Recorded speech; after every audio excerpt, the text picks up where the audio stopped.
5 News This Morning starts now. This is the group of free discussion. Students at the U of A gather to honor the life of Charlie Kirk. Coming up, their focus on the importance of open debate and a look at new images of a man police say is a person of interest in the shooting death. Well, it's nice and cool this morning, but this afternoon, well, that's going to be a little bit different of a story. We'll have the latest on those temperatures coming up.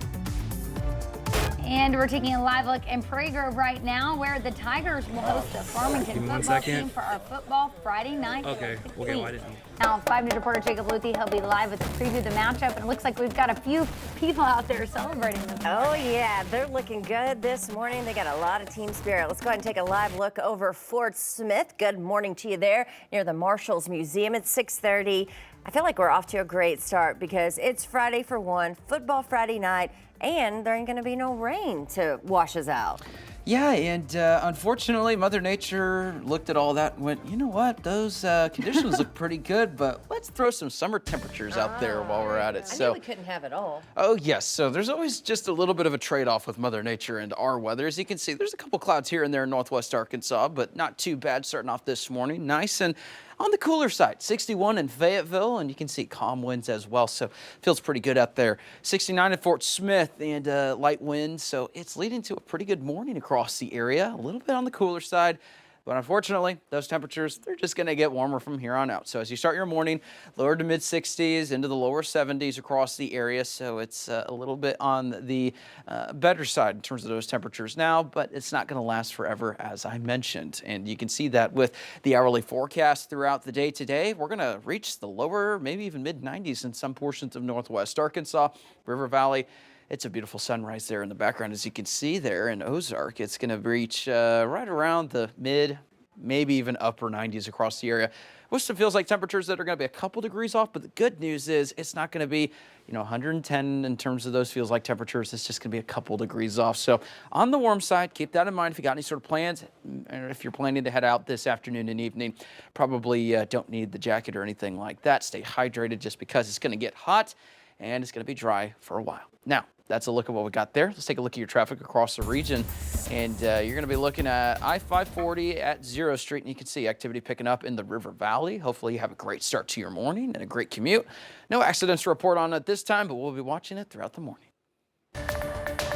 Well, Utah's governor says his state will pursue a death penalty case against a person responsible for shooting and killing activist Charlie Kirk Wednesday at Utah Valley University. This as the manhunt for the shooter continues, but investigators are honing in on one particular suspect, releasing new surveillance video and enhanced photos overnight. In one clip, a person is seen running across the roof of a building, then jumping down moments after Kirk was shot in the neck. This morning, investigators are revealing the clues that could have been left behind. He left some palm impressions. There's some smudges, some places we're looking to collect DNA. There's a shoe imprint where we believe the suspect is clearly identified as wearing Converse tennis shoes. Well, after leaving Utah Valley University, they say the person crossed the street into some nearby woods. Their investigators say that they found a high-powered bolt-action rifle. The FBI also released new enhanced photos of the suspect, a figure wearing a black T-shirt with an American flag and an eagle on it, dark jeans, a baseball cap, sunglasses, and a backpack. You can download the 5 News app to get any breaking news updates that may come out today sent straight to your smartphone. We'll have any develops on the manhunt for the suspect there. But here at home, the University of Arkansas's chapter Turning Point USA, founded by Charlie Kirk, held a memorial. For the event, students gathered at the Chi Omega Theater on Thursday. Yeah, which included scripture readings and remarks focusing on the importance of open debate and free discussion. 5 News spoke with the chapter's treasurer. I'm tired of living in a history book. Every single year, there's some ridiculous event that continues to happen. We've lived through several political assassinations, and the world keeps getting hotter. Since the event, those with the local chapter say they've experienced a surge in interest, with hundreds reaching out to join. Organizers also say they see this as a promising step toward encouraging open dialogue on campus. Well, today in Clarksville, a candlelight vigil will be held to honor the life of Charlie Kirk.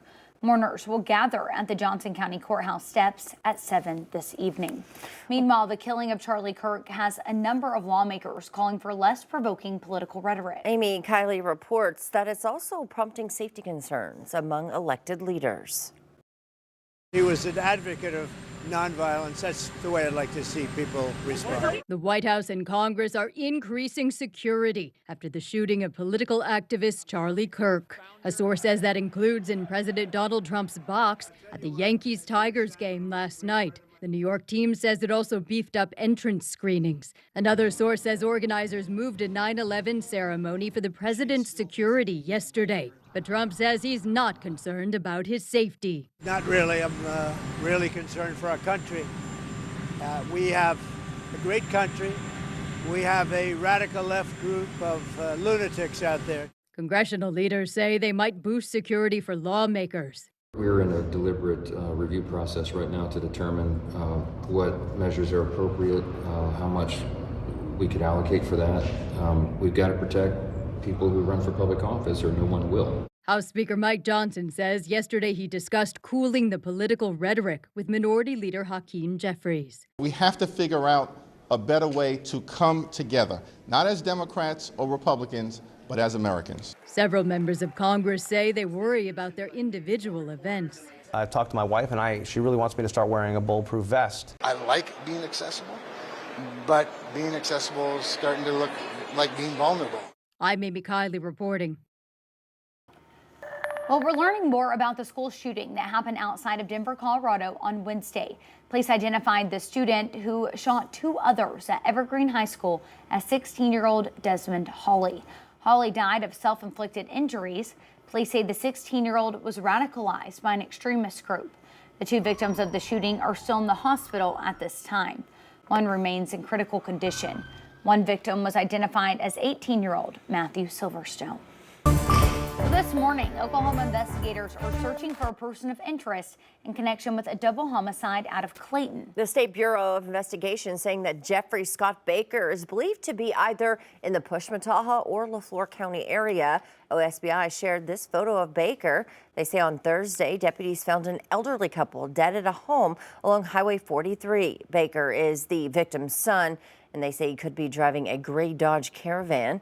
Investigators also say he's considered armed and dangerous, and anyone with information should contact OSBI.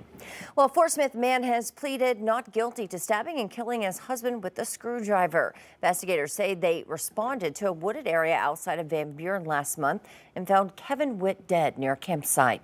Two Phillips head screwdrivers, they say, were also found at the scene.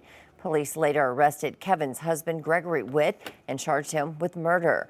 Gregory is being held at the Crawford County Detention Center on a $1 million bond. Well, today, State Senator Gary Stubblefield will lie in state at Brotherton Funeral Home Chapel in Charleston. His funeral is set for tomorrow at the Charleston High School Gymnasium. Stubblefield lied in state on the second floor rotunda at the Arkansas State Capitol on Thursday. He died last Tuesday at the age of 74. Stubblefield represented District 26 since 2013. The area includes parts of Franklin, Johnson, Logan, and Sebastian counties. He also served a term in the State House of Representatives before being elected to the Senate. All right, high school football teams are back in action tonight around our area. And this morning we're talking about our game of the week. Yeah, 5 News reporter Jacob Luthi joins us live in Prairie Grove with a preview of the football Friday night game of the week. Good morning, Jacob. It looks like you've got quite a few excited people behind you for tonight. Yeah, good morning, Tiffany. Good morning, Joe. We are right here in Prairie Grove for the Battle of Highway 62, Farmington versus Prairie Grove. This is the band right here. They woke up early this morning. They were practicing, they were playing, but they woke up a little bit early this morning, and look at them. They're all here out this morning. I'm joined here with Coach Danny Abshire of the Prairie Grove Tigers. Talk to me a little bit about this matchup. Historic matchup, historic rivalry. Talk to me a little bit about it and what this means for the community. No, it means that to both communities, you know, the area. It's only an America thing. You know, we don't do this anywhere else in the world. Friday Night Lights, Friday Night Football, and this one's going on a long time. So it's fun. You know, it's good stuff. It's good community. It's bragging rights. It's for a little while. anyway, but it just means a lot to people to be together. The two communities are quite different, but the people are very much alike. Yeah, talk to me a little bit about, I was talking to Coach Tommy Tice yesterday. Y'all have worked together. He's talked to me a little bit about, you got your offense from him, but he's saying you do it a little bit better. What is it like going against a coach like him? He's always been very gracious in that fashion. Running it better than him, he's probably forgotten more football than I'll ever know. So thanks for the comment. I would say going against him, it's almost an honor. It's for a guy like him who's over 300 wins in his career. So it's just, and he's such a terrific guy. He would. I've always said he would ask for the shirt off your back, but he would also give you his if you needed it. Excited for a win tonight? Oh yeah, no, that's all you ever do. You're looking for the win, looking for doing the best you can. That's what matters. Just doing the best you can. All right. Well, we'll be right back. We're gonna try to get the band. We're gonna try to get cheer out here. So we're gonna go ahead and send it back to you.